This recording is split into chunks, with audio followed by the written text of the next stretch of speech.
Many people felt that Rey should not have beaten Kylo Ren in their lightsaber duel in The Force Awakens. In this video, I explain why it makes sense that Rey beat Kylo. By the way, only about 34.1% of my viewers are subscribed to this channel. If you like Star Wars content that defends all the movies and shows, then consider subscribing. It's easy and you can always unsubscribe. Let's get on with the video. Now, I need to make it clear what exactly I'm talking about, because I've already made a Mary Sue video, and I'm not going to be talking about that aspect of this fight. What I'm talking about is why it makes sense from a narrative perspective that Rey beats Kylo. I'm not going to be talking about the technicalities of one's skills with a lightsaber.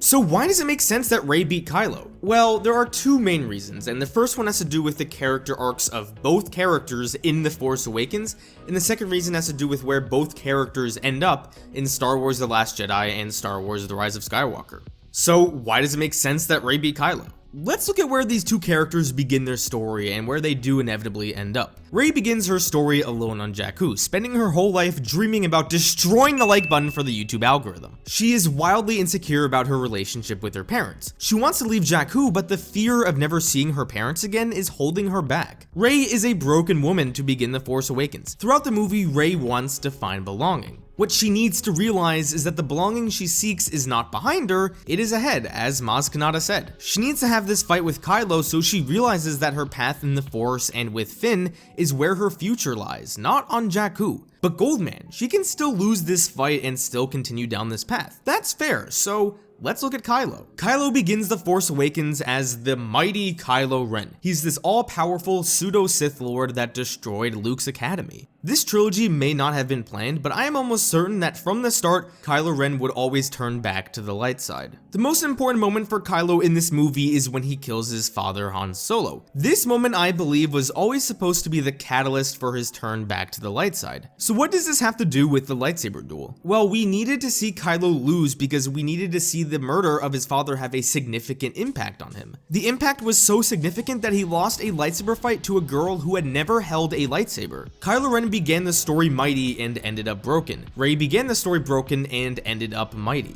Now, the biggest argument I've heard against Rey winning, other than the Mary Sue argument, was that Rey shouldn't have beat Kylo Ren because now she doesn't have any obstacles to overcome. She already beat the main villain. This couldn't be further from the truth. Rey's story in these movies is not about overcoming or destroying evil. Rey's struggle in all three movies is internal. In The Force Awakens, Rey needs to learn that the belonging she seeks is not behind her, it is ahead. In The Last Jedi, she needs to learn that she's not going to find the answer to her place in the galaxy by looking for it in other people. In The Rise of Skywalker, Rey needs to learn that she's not defined by her bloodline, but by who she is as a young woman. In all three movies, her main struggle is about her identity. Defeating Kylo Ren in a lightsaber duel does not help her find the answers to her identity. That's why in her last lightsaber duel with Kylo Ren, she almost loses. Rey had to beat Kylo Ren in the first movie to make sure that her rivalry with him wasn't the main obstacle for her to overcome. Rey had to win the battle against Kylo before she could tackle the much harder fight, the war within herself.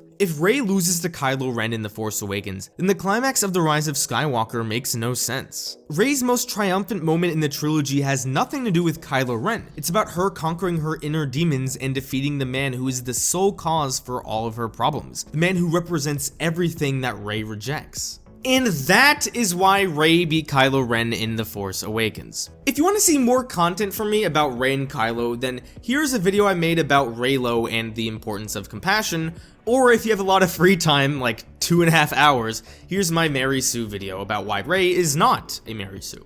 Anyway, thank you everyone so much for watching another one of my videos. Don't forget to net the Claude Squad, and I'll see you guys next time.